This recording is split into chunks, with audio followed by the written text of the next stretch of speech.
Amables televidentes, bienvenidos a vuestro programa Enfoque Jurídico. El día de hoy vamos a tener un invitado extranjero proveniente de las tierras cálidas del Brasil, donde esta semana precisamente se está celebrando el carnaval de Río de Janeiro, pero no solamente en Río, sino en todo el país, lo que termina generando una atención del mundo bastante importante por este espectáculo cultural que llama mucho la atención. Pero Brasil no solamente es un país que sea reconocido por esta colosal fiesta, ¿no?, que ya lleva muchísimos años atrayendo a turistas de diferentes partes del mundo, sino que también es un país que ha destacado desde el punto de vista jurídico.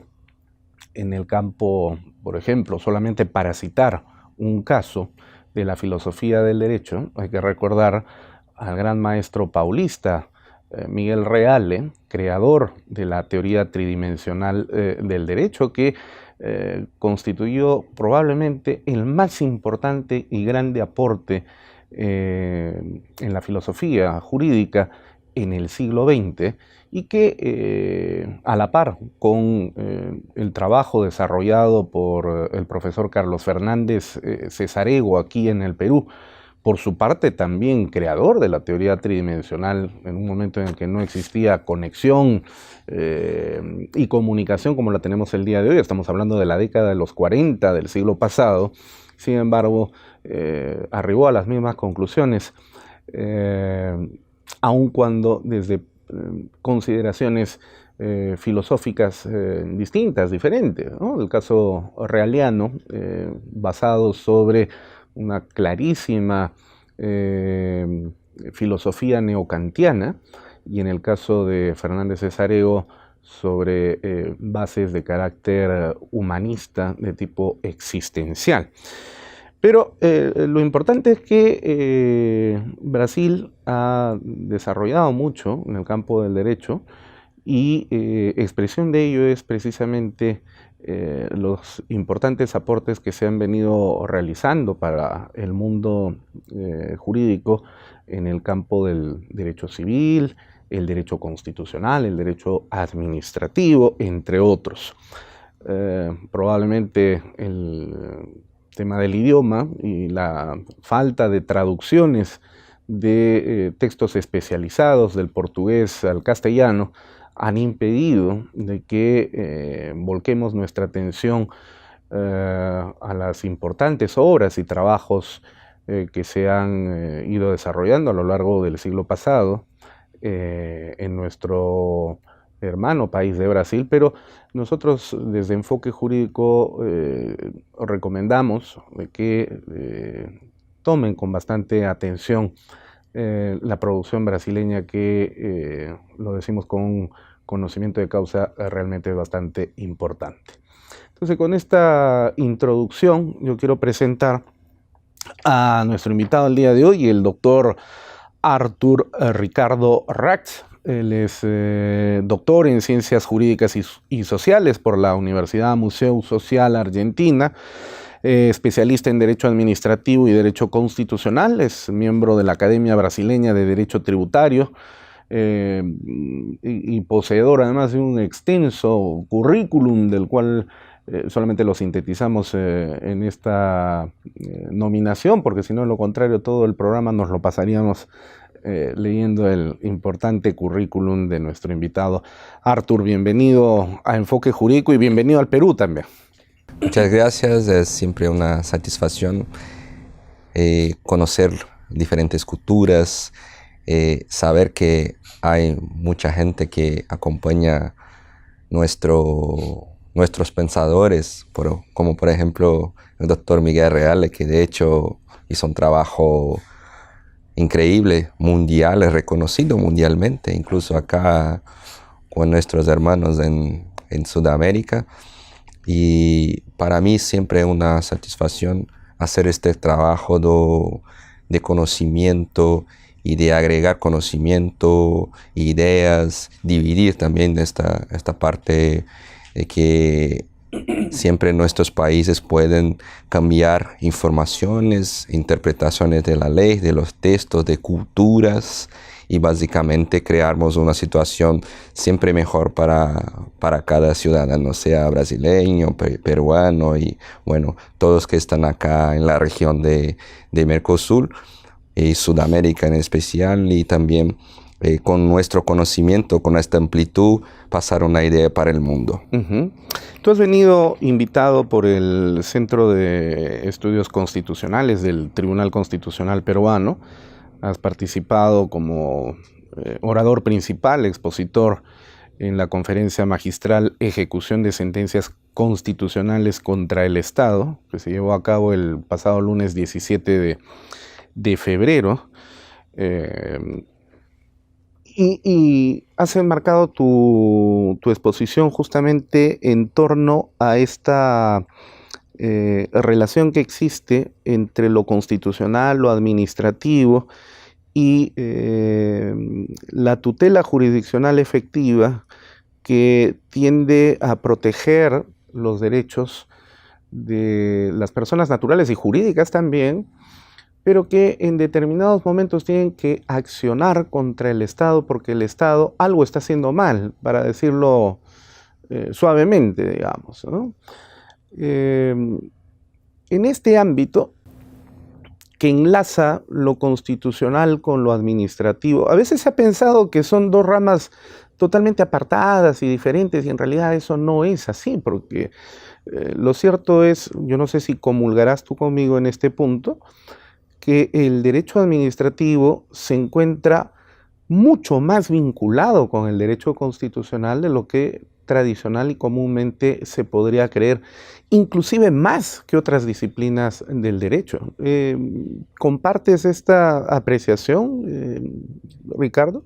Sí, yo comparto y también hago algunos apuntamientos aquí para desarrollarme un poco más de este tema, que de hecho hay la necesidad de esta vinculación de la administración pública, principalmente para acompañar este tema del principio de la legalidad, y que se puede hacer solamente lo que está previsto en la ley, o que no ocurre normalmente, o debería ocurrir.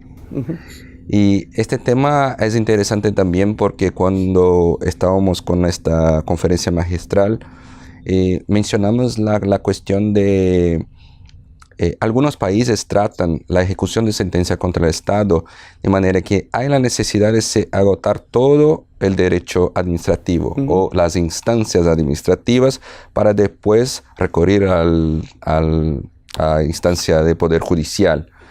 Y, por ejemplo, como yo hablé, en Brasil, todavía con este derecho de libre acceso a justicia, se puede directamente accionar el poder judicial. Pero también mencioné algunas cuestiones relacionadas a Argentina en que necesariamente tiene que agotar toda la sistemática del derecho administrativo, los recursos administrativos, para después tener un juicio contra el Estado. Y bueno, de hecho hay una íntima relación entre derecho administrativo y derecho constitucional, y siempre paso para los académicos de derecho, a depender de la universidad, ¿no?, que se empieza estudiando derecho constitucional desde el primer año o empieza desde el tercer año. A mí me parece que derecho constitucional, derecho administrativo se debería estudiar desde el primer año, a mí me parece, pero yo solamente comparto de algunas ideas. Y cuando yo paso para los académicos, es interesante que inicialmente miramos como dos derechos distintos, ¿no? Acá empezamos con el derecho administrativo, hay una idea, ¿no? Después tenemos la idea del derecho civil, tenemos la idea del derecho constitucional, del derecho penal, del derecho tributario. Pero a lo largo de los estudios, paso también a los académicos, que usted comienza a tener una idea como un todo. Y a partir del estudio de derecho administrativo y constitucional, prácticamente tiene esta idea de que es uno solo, o puede agregar como uno solo. Entonces, comulgo sí de esta idea, tengo para mí que es una idea básicamente de esta manera, y que si nosotros no empezamos a mirar exactamente como un complemento uno del otro, prácticamente tendremos problemas en el futuro. Sí.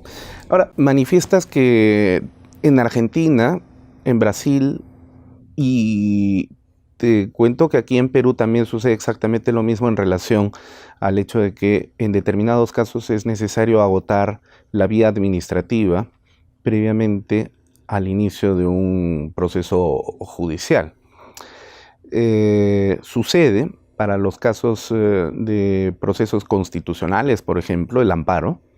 El Código Procesal Constitucional peruano es clarísimo al señalar que antes de recurrir al órgano constitucional, previamente tienen que agotarse las vías administrativas, salvo que ese procedimiento termine generando una afectación irreversible del derecho fundamental que tiende a proteger el amparo. Pero que si no es así, entonces hay que agotar la vía administrativa. Y lo propio sucede con los procesos contenciosos administrativos, ¿no? Hay que iniciar el procedimiento administrativo y cuando ya no hay nada más que hacer en la administración, entonces es posible pasar al Poder Judicial para poder demandar un proceso contencioso administrativo. No sé cómo será en Brasil y en Argentina, pero dado el hecho de que somos sudamericanos y tenemos ciertas costumbres que hemos heredado de nuestros ancestros ibéricos, españoles y portugueses, en el caso de ustedes, sospecho que la cosa es muy similar y en consecuencia entonces los procesos judiciales son largos, extenuantes, tediosos, y a ello hay que agregarle lo largo, extenuante y tedioso de un procedimiento administrativo. Entonces el punto es el siguiente.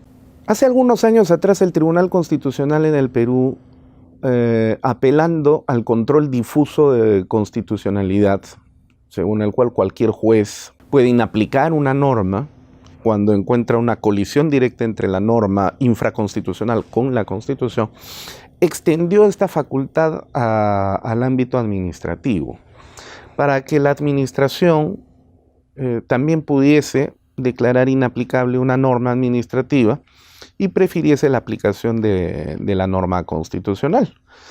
Pero luego hubo una revisión del Tribunal Constitucional y dijeron de que esta facultad que se le estaba otorgando a la administración casi terminaba convirtiendo a los funcionarios públicos en jueces constitucionales, lo cual desnaturalizaba su función, por un lado. Por otro, hay que considerar de que no todos los funcionarios públicos de ciertas jerarquías son abogados conocedores del derecho. Si ya en el caso de los propios abogados, muchas veces, básicamente yo creo que por necedad más que por ignorancia, hay una resistencia a ser expeditivos y asertivos con la aplicación de la Constitución antes que del reglamento de la norma, que son siempre inferiores. Imagínate con el caso de quienes no son abogados, sino son provenientes de otras disciplinas, otras profesiones, como por ejemplo administradores, contadores, ingenieros, ¿no? Que probablemente saben tanto de derecho constitucional como Groucho Marx de física nuclear. Entonces, esto podía terminar generando pues, severos problemas en la administración. Entonces, el Tribunal Constitucional peruano decidió eliminar esa facultad de la administración, el control difuso en la administración. Y por lo tanto, entonces, el día de hoy se continúan esos procedimientos. El problema es que hay cosas que son tan evidentes que podría evitar la generación de conflictos posteriores en el Tribunal Constitucional o en el propio Poder Judicial, porque podrían ser fácilmente solucionados en sede administrativa y que por esa necedad y terquedad de algunos funcionarios públicos totalmente discapacitados en materia jurídica, terminan generando problemas al Estado, que luego se la cargan en responsabilidad al Estado, del cual todos nosotros somos tributarios, porque bueno fuera pues de que finalmente se termine embargando a ese funcionario que terminó generando el problema, pero no, al que se le va a embargar es al Estado, ¿no es cierto? Entonces, claro, hay los pros y los contras de esto de entregar o extender las facultades del control difuso hacia la administración.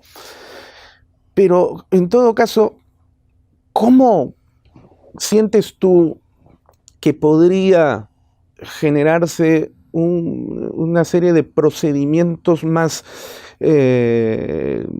constitucionales en el ámbito administrativo, que sean expeditivos, rápidos, que no le generen problemas y cargas al Estado por necedades y que al mismo tiempo coincidan con un valor supremo que es el de la justicia, entendido en el sentido de que hay que dar a cada quien de acuerdo a sus necesidades, pero exigir también de cada cual de acuerdo a sus posibilidades? Yo creo que Brasil ya avanzó mucho en este tema. Y menciono Brasil exactamente por estudiar algunos otros países, saber que Brasil está un poco, no sé si a frente, pero está evitando estos conflictos que exactamente mencionaste. ¿Por qué? Brasil tiene el Tribunal Constitucional o Supremo Tribunal Federal, que es el intérprete de la Constitución, que después de mantener una jurisprudencia firme, él puede editar algunas súmulas que llamamos de súmulas vinculantes. Esto surgió con una reforma de hace 15 años prácticamente, en que Brasil introdujo en tu constitución a través de enmienda constitucional el tema de la duración razonable del proceso y la celeridad procesual. Pero en el ámbito judicial, perdón. En el ámbito judicial. Yeah. Pero juntamente con estos principios que son extremadamente importantes, ellos pasaron a analizar cómo eso sería, cómo sería pasado esto para la administración pública, al final el Poder Judicial que estaba tratando eso. Entonces también vino esta cuestión de la súmula vinculante, donde tenemos una jurisprudencia pacífica. Esta jurisprudencia pacífica, ella ya está consolidada en la Suprema Corte. Ellos pasan a crear una súmula que vincula, por eso vinculante, el Poder Judicial, pero a la administración pública también.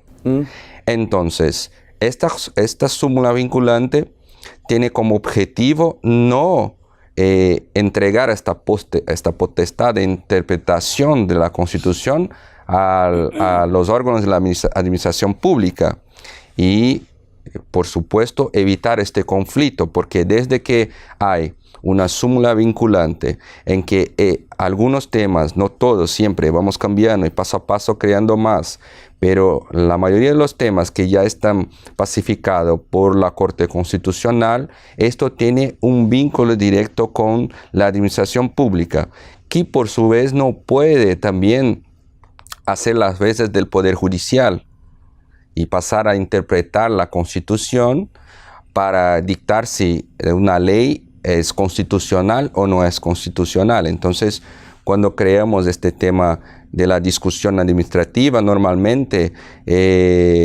tenemos en los órganos del Poder Administrativo o en la administración pública la manifestación de algunos que están analizando el tema de que de hecho no es competencia de ellos interpretar la Constitución, declarar o no la constitucionalidad de un tema. Por eso creo que en este tema especial hay una división buena donde la administración pública ya tiene la idea concretizada de que es el Poder Judicial el último intérprete de la Constitución y de hecho él puede crear la interpretación de la Constitución de acuerdo con el Poder Judicial. Si el Poder Judicial ya se manifestó y este tema está vinculado a través de una suma vinculante, él de hecho puede aplicar esta suma. Pero si no hay la posibilidad de hacer eso. Interesante, interesante. Bueno, vamos a hacer la primera pausa del programa para continuar con esta conversación, ¿te parece? Perfecto. No se vayan, ya regresamos con el programa.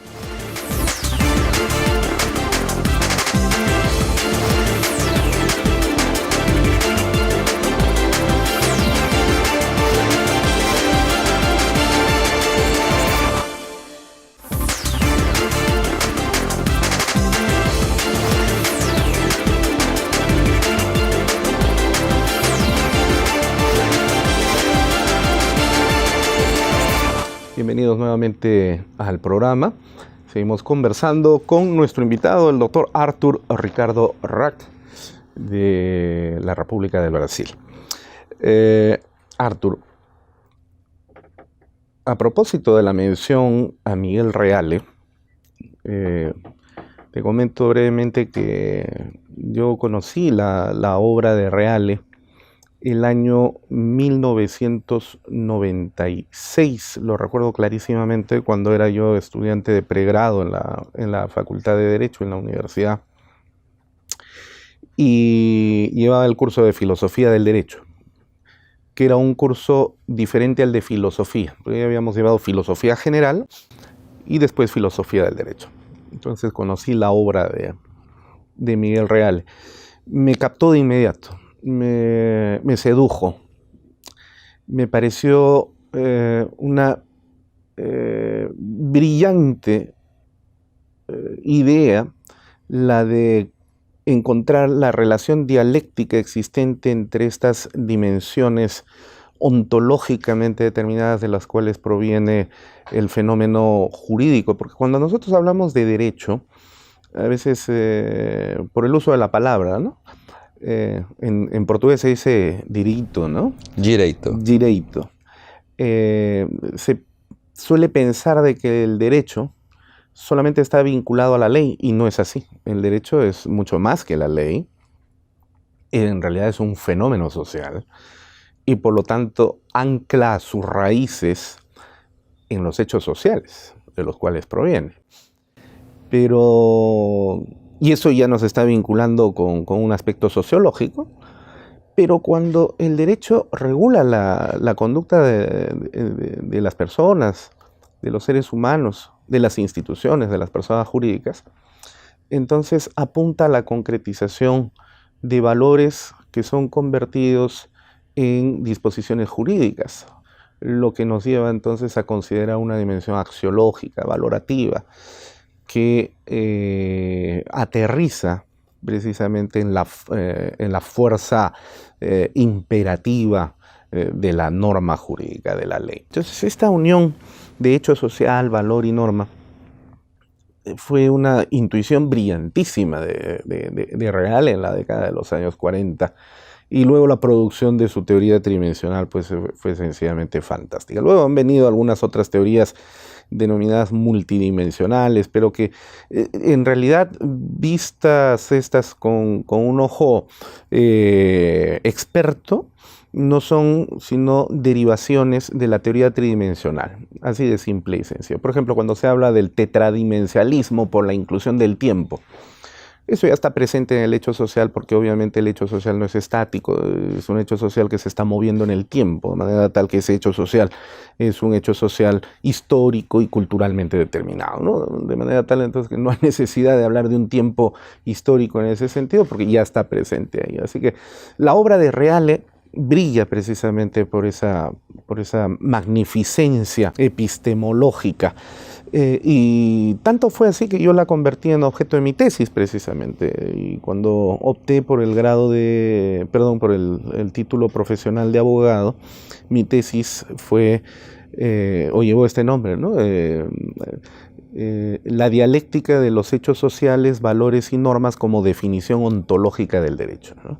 Y que luego se ha convertido, en la parte pertinente, en lo que hoy se conoce con el nombre de la teoría dialéctica del derecho, que hemos tenido a bien producir hace algunos años atrás, como una expresión crítica en el sentido kantiano de la expresión de esa teoría realiana, reestructurando la dimensión epistemológica que en el caso de Reale es neokantiano, con elementos eclécticos de un neopositivismo medio extraño, y que a juicio nuestro nos parecía vinculado con una metafísica que opacaba la grandeza del pensamiento de Reale. Nosotros hemos considerado por eso que la epistemología que debe subyacer a ese tridimensionalismo se encuentra más bien o debería encontrarse sobre sólidas bases de una dialéctica científica, que es precisamente sobre lo cual hemos construido nuestra teoría dialéctica, ¿no? Y bueno, tengo la satisfacción o tenemos la satisfacción de que esta teoría se está discutiendo en este momento en diversas universidades dentro y fuera del Perú.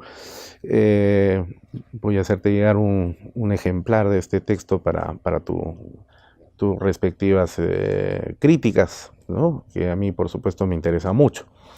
Pero hago este trasfondo de escenario porque si entendemos que el derecho es precisamente el resultado de esta concatenación dialéctica de hechos sociales que apuntan a la realización de valores fundamentalmente de justicia, de equidad, y que luego se convierte en norma jurídica, si tú compartes esa teoría realiana, y yo creo que sí, porque eres constitucionalista, ¿cómo encontramos ese tridimensionalismo en el ámbito del derecho administrativo? ¿Dónde están los hechos sociales, los valores que guían a esos hechos y de cuya tensión dialéctica se genera esa norma jurídica que tiende a regular la vida de los llamados administrados, a veces entendido en un sentido hasta despectivo, ¿no? Perfecto, doctor Luis, tu introducción es perfecta. Y de una forma muy objetiva, el doctor Miguel Reale consiguió pasar eso. En Brasil, Miguel Reale, pero no podemos olvidar del profesor Germán Vidal Campos también en Argentina, claro, que también trató muy bien esa cuestión de la conducta, el valor y la norma. O Carlos Cosio también. También, por eso.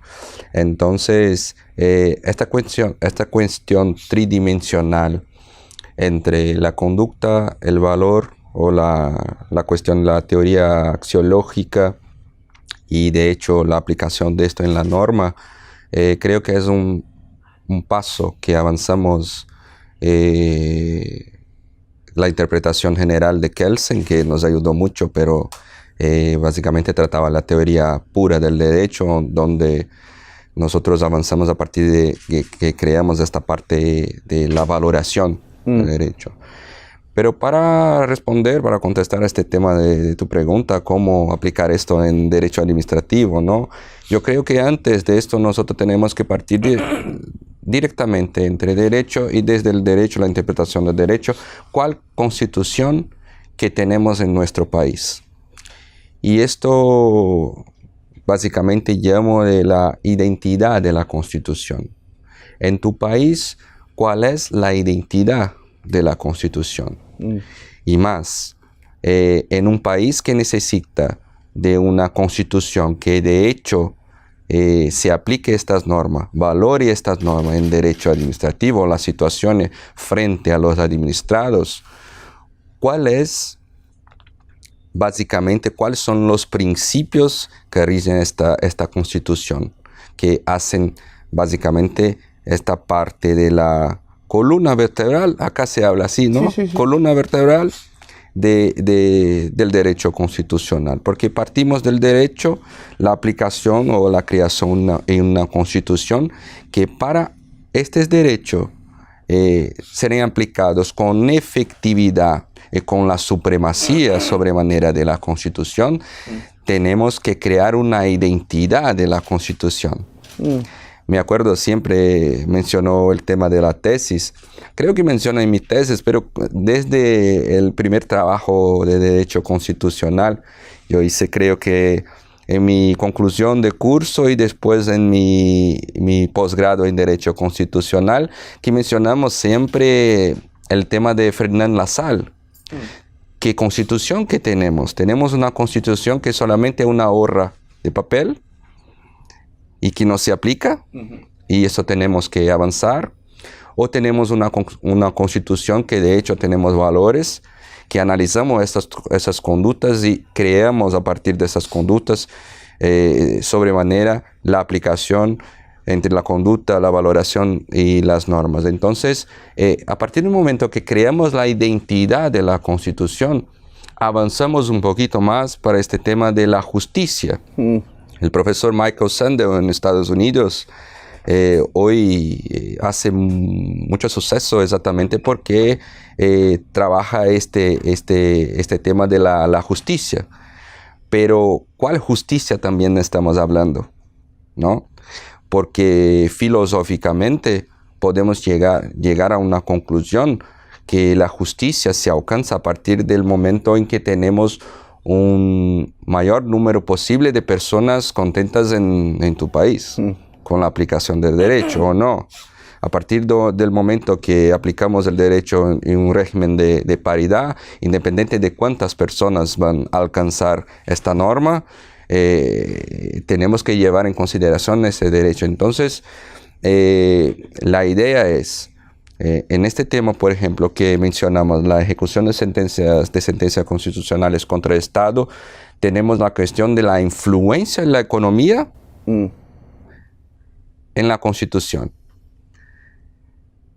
A partir del momento que tenemos la influencia en la economía, en la Constitución, o la aplicabilidad o la aplicación de la Constitución, ¿qué llevamos en consideración? Agregamos a estas dos ciencias, la ciencia económica y la ciencia jurídica, o solamente todas las veces que vivimos una crisis o varias crisis, porque acá en Sudamérica tenemos varios episodios de crisis, ¿no? Aplicamos solamente lo que es posible. Entonces, es muy común, por ejemplo, en derecho constitucional, derecho administrativo y la manifestación de los tribunales, mencionar el principio de la reserva del posible. Solamente que es posible, en tu presupuesto se puede cumplir. Y bueno, pero a partir de un momento que hay una identidad de tu Constitución, y de hecho se aplica el principio de la supremacía de la Constitución, el derecho de este administrado está resguardado. El derecho de esas personas son valorados de acuerdo con esta teoría tridimensional que introduciste este cuestionamiento, y concluimos en la posibilidad de garantizar la aplicación del derecho a estas personas por una mirada constitucional, no una mirada de las ciencias económicas o las ciencias sociales, como mencionaste. Entonces, creo que el primer paso es esto. ¿Cuál es la identidad de la Constitución de Perú? ¿Cuál es la identidad de la Constitución de Argentina, de Brasil? ¿Cuál es la identidad de nuestra Constitución? Y a partir de este momento, alcanzamos algún resultado frente a los administrados. Entonces, a veces parece que estamos hablando aquí es algo un poco filosófico, pero no, porque a partir del momento en que tenemos toda introducción de este tema, aplicamos un principio que es muy interesante en los días de hoy, que es el principio de la proporcionalidad en sentido estricto. Y cuando hablamos de este principio, básicamente en la aplicación de la Constitución frente a los administrados, la idea es, ¿qué de hecho está pasando en nuestro país? ¿Cuál es la emergencia? ¿Cuál es la crisis? ¿Cuál es la sentencia que no están cumpliendo? Y bueno, vamos além. Dice el Poder Ejecutivo que hay un presupuesto que tiene que cumplir. Y en este presupuesto el Poder Judicial no puede tocar las manos. La cuestión de actos de potestad de cada poder, incluso mantener la distinción entre las competencias de cada poder. Pero, ¿quién es el último intérprete de la Constitución? Esto que tenemos de pensar, que cuando analizamos el problema del presupuesto, de hecho, bueno, aquí están diciendo que no puede cumplir con 1.000 millones, no sé cuánto, un Sol, pero ¿cuál es la cuestión fáctica? ¿Qué de hecho está pasando en nuestro país? Y a partir de este momento que creamos esta identidad de la Constitución, ¿cuál es la solución que el último intérprete de la Constitución puede dar? Este creo que es más importante, porque a partir del momento que tenemos esta raíz del derecho, que acá creo que en Sudamérica somos tranquilos en reconocer que la teoría tridimensional es la que es más amplia. Después vamos a la parte de Europa, donde varios constitucionalistas crearon principalmente esta cuestión de la identidad de la Constitución. Y volvemos a nuestro país para saber que los juristas de nuestro país están entendiendo como justicia a partir del principio de la proporcionalidad en sentido estricto. Pero claro, esta cuestión filosófica aplicada crea, a mi punto de vista, lo que llamamos de la seguridad jurídica. Porque a partir del momento que tenemos la previsibilidad de aplicación de la norma, incluso para los administrados, sabemos exactamente como un checklist, cómo aplicar la norma de la mejor manera posible para estos administrados. Sí. Estas son las cuestiones. Pero yo creo que ahí es justamente donde radica también la trampa, ¿no? Por lo que voy a manifestarte a continuación en el siguiente bloque. Ahora vamos a hacer el último corte. ¿Está bien? Ok. Listo. No se vayan, ya regresamos.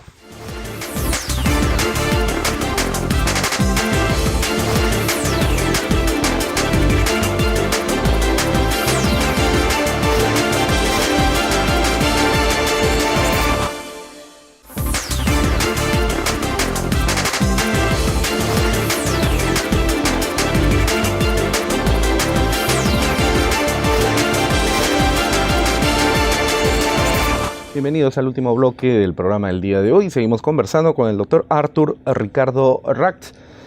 Quiero hacer, antes de continuar con esta conversación, una expresión de gratitud al Tribunal Constitucional, pero particularmente al Centro de Estudios Constitucionales por habernos permitido convocar la presencia de nuestro invitado el día de hoy, porque él es en realidad invitado del Tribunal Constitucional a título exclusivo, así que gracias a las buenas relaciones que tenemos entre nuestras instituciones el día de hoy podemos tener esta conversación, de modo tal entonces que vaya nuestro saludo y agradecimiento al director general del Centro de Estudios Constitucionales, el doctor Ernesto Blume Fortini, por esta deferencia que ha tenido con nosotros. Y aprovecho también para poder hacer algunas menciones bibliográficas.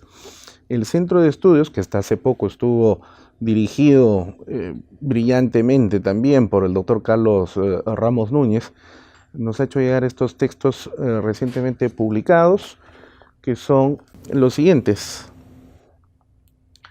Plan del Perú, Manuel Lorenzo de Vidaurre, un facsimilar de la edición de 1971 realizada con motivo del sesquicentenario, 150 años de la independencia del Perú. Este texto forma parte de la Biblioteca Constitucional del Bicentenario, ¿no? También, como parte de esta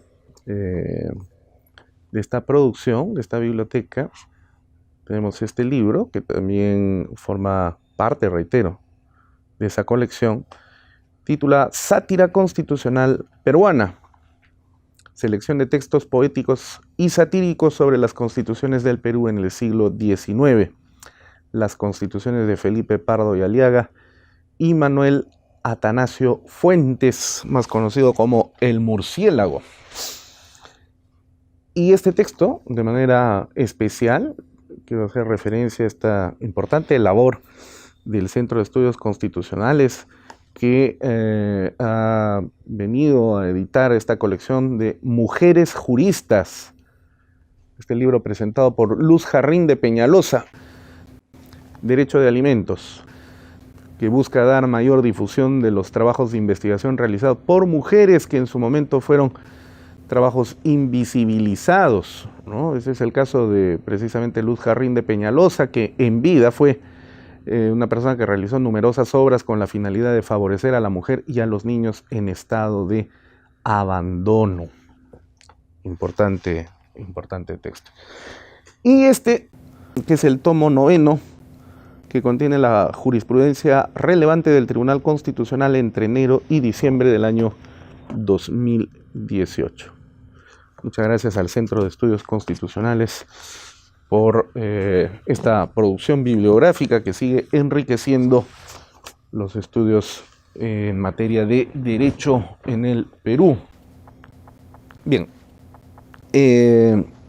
Arthur, te decía en la parte final del bloque anterior que la trampa se encontraba justamente en esa parte en la que tú señalabas que la administración, en un enfoque axiológico, debe administrar la norma a los administrados para tratar de alcanzar precisamente la satisfacción social, ¿no? Vamos a llamarle a eso justicia social, donde la gente se sienta pues identificada, no en un sentido de igualdad. La igualdad, tú sabes, al final de cuentas es un imposible, es una quimera. Nadie va a ser igual jamás. Incluso esa idea de igualdad ante la ley también es diferenciada. El día de hoy, por lo menos, puesta en tela de juicio. No podemos ser tratados iguales que alguno de los delincuentes que quemaron o incendiaron una cárcel en Brasil, por ejemplo. Es decir, al ser tratados iguales los tres ante la ley, él terminaría siendo beneficiado, porque nosotros no somos ese tipo de personas, ¿no? Entonces eso se pone en tela de juicio. Pero tampoco hay una propuesta y una solución. Y sin embargo, seguimos pensando de que es la satisfacción generalizada de una sociedad que ha entrado en un nivel de desarrollo y satisfacción de necesidades la que constituye el indicador de justicia social al cual apuntan los países en vías de desarrollo como son nuestros países, Brasil o Perú. Pero lo cierto es que, más allá de las teorías y los discursos, cuando un administrado se dirige a los órganos de administración de la municipalidad, del gobierno regional o federal en el caso brasileño, o va a realizar un trámite para obtener una licencia para abrir una tienda simple y llanamente, o peor aún, vienes aquí a Perú para poder hacer empresa privada y empiezas con los procedimientos ante el órgano rector de la administración tributaria, luego con la municipalidad que te autoriza a abrir tu oficina, luego con defensa civil para verificar si efectivamente tu oficina tiene los requisitos necesarios que satisfagan las exigencias técnicas de defensa civil, qué sé yo, una serie de procedimientos en los cuales encontramos trabas, encontramos demoras, lentitudes, que ciertamente, y hay que reconocerlo, se han ido minimizando con el paso del tiempo. Yo recuerdo en la década de los años 80, cuando salíamos de un proceso dictatorial bastante amplio, ¿no? Nosotros en 1980 recuperamos la democracia, que se interrumpió luego en 92. En 1980, un economista peruano muy reconocido internacionalmente, Hernando de Soto, publicó en 1984 un libro titulado El otro sendero.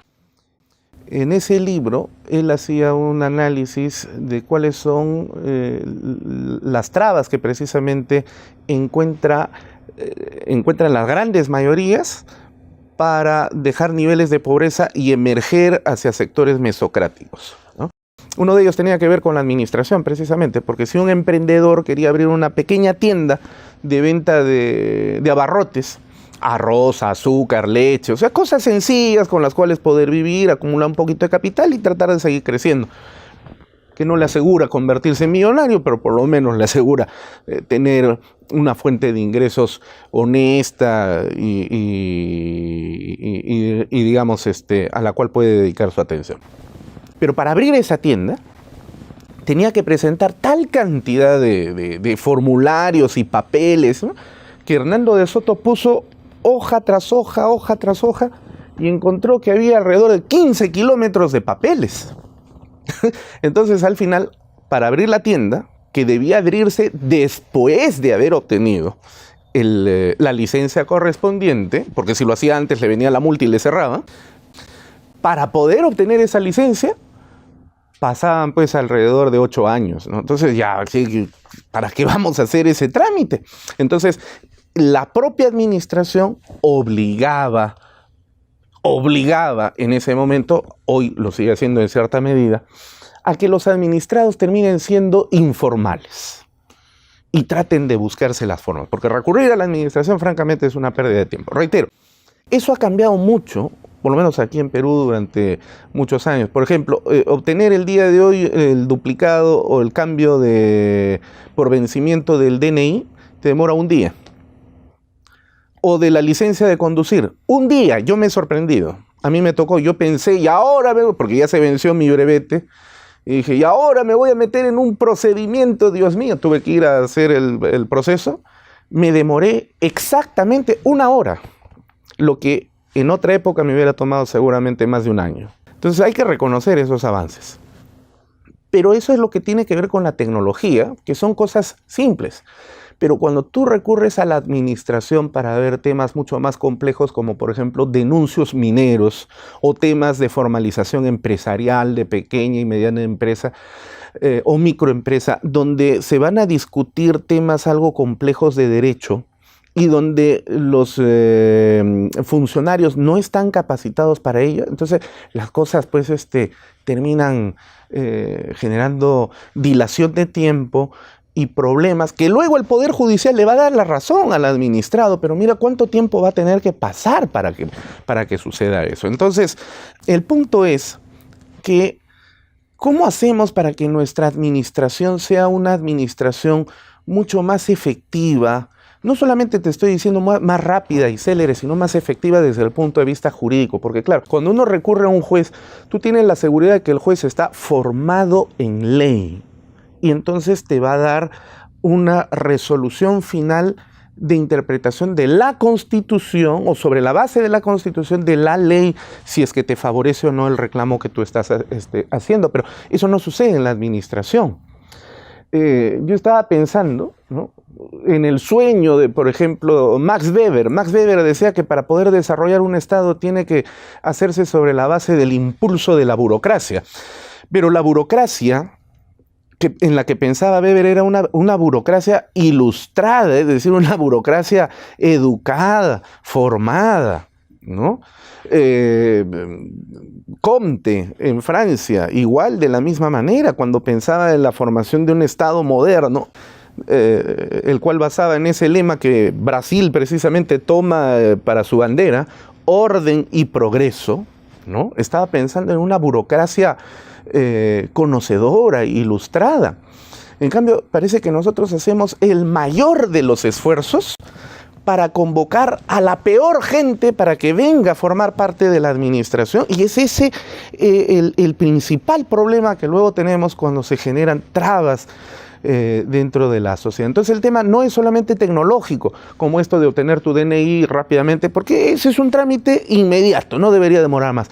El tema está cuando ya se discuten cuestiones jurídicas, cuando ya se discuten confrontaciones de interpretaciones normativas que podrían resolverse en sede administrativa, pero que justamente por esta carencia de conocimientos terminan en el Poder Judicial engrosando la carga procesal, generando dilación de tiempo, pérdidas económicas y todo lo que ello conlleva a países que todavía no pueden arrancar para poder encontrarse en un primer mundo como en Europa o los países de Norteamérica, Estados Unidos, Canadá, ¿no? ¿Tú cómo evalúas? Probablemente yo tengo un juicio muy, ¿qué te puedo decir? Negativista, pero la verdad no se puede ser... No es negativista, doctor Luis. Creo que es un problema que nosotros tenemos que trabajar no solamente en esta generación, pero las generaciones vindouras, que es el tema de los deberes. Nosotros siempre estamos en las sillas de derecho, o en la administración pública, o en el poder judicial, administrativo, o poder ejecutivo, o poder legislativo, tratando siempre de derechos.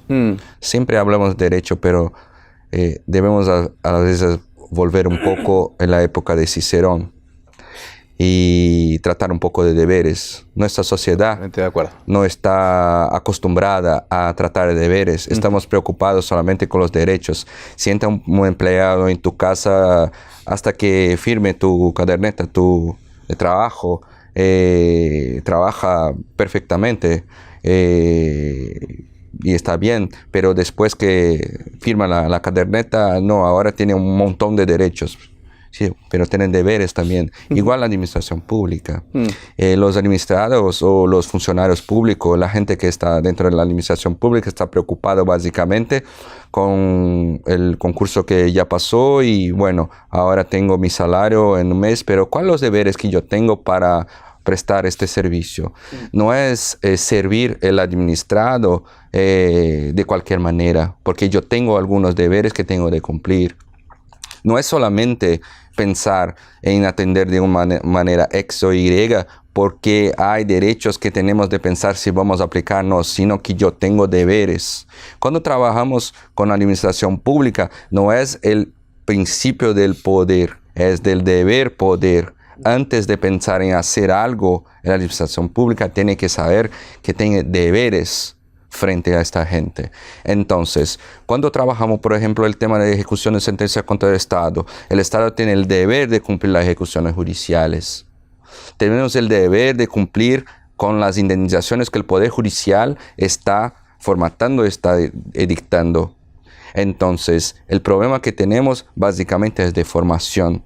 Nosotros en países subdesarrollados tenemos este gran problema. Discutimos muchos derechos y no nos preocupamos con los deberes. Y las veces cuando estoy hablando un poco, siempre pienso, cuando estamos hablando de usucapión, de derecho de matrimonio, de casas, de cesión, ¿desde cuándo pensamos en eso? Desde la época del derecho romano, estamos hablando 2000 años antes de Cristo. Y, a ver, no 2000 años, pero muy fuerte, 40 años antes de Cristo, ya hablábamos mucho de deberes.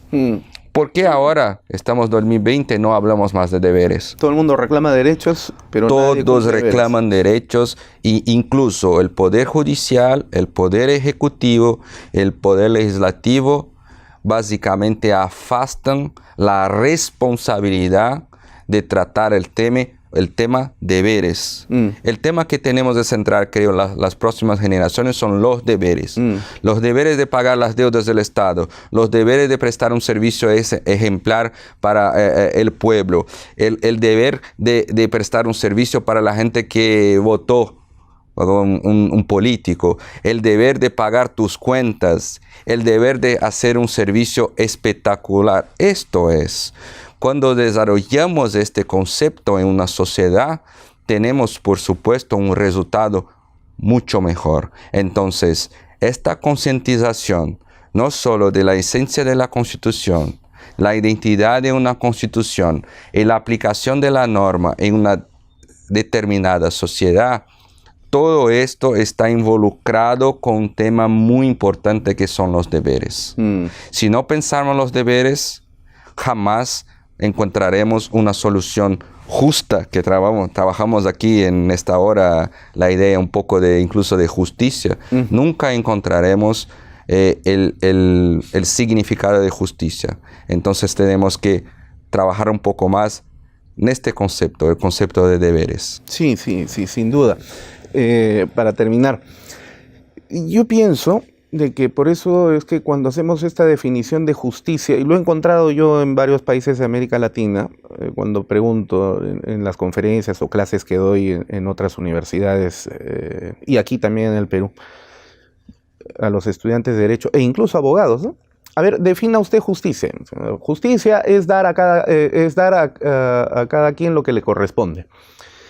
Pero esa es una definición bastante sesgada, ¿no? Porque si la justicia fuera eso, entonces, para comenzar, desde el punto de vista iconográfico, el símbolo de la justicia no sería la balanza, pues, porque la balanza tiene dos platillos, ¿no? Tendría que tener uno nada más. Sería una romana, en todo caso, la justicia, ¿no? Pero tiene dos platillos. Eso quiere decir que sí es cierto, hay que dar a cada quien lo que le corresponde, pero al mismo tiempo hay que exigir de cada quien lo que tiene que dar. Es decir, tiene que haber una compensación entre derechos con deberes. Así mismo. Entonces, yo reclamo porque he cumplido previamente, pero yo reclamo ahora sin haber cumplido nada. Así mismo. ¿No? Este básicamente el tema. Si vamos a estudiar la justicia con el profesor Michael Sandel, por ejemplo, vamos a buscar varios filósofos que estudiaron mucho solamente este tema de justicia y llegaron a algunas conclusiones totalmente diferentes. Yo puedo tener el sistema de que lo que es más justo porque yo encuentro una solución para la mayoría de la población, pero ¿será que la necesidad de las personas es solamente aquel que la mayoría de la población necesita? Ahora, cuando tenemos en esta balanza exactamente esta crítica de cuál es mi derecho con el bias de mi deber, creo que empezamos a llegar a una conclusión un poco más justa, un poco más eficaz. Y mira, a partir del momento que tenemos la concientización de los deberes agregado a la justicia, al derecho, empezamos a crear una solución para este término que es la cuestión de la justicia. Tú sabes de que esa definición, y con esto ya termino porque ya me va a matar allá la productora, esta definición de dar a cada quien de acuerdo a sus necesidades y exigir de cada cual de acuerdo a sus posibilidades, en realidad la formuló Carlos Marx en el 18 Brumario de Luis Bonaparte. Lo curioso es que los bisnietos de Marx, esta nueva izquierda que se ha generado, la académica, ¿no? Quiero decir, no la política, con ellos no me meto, la académica, se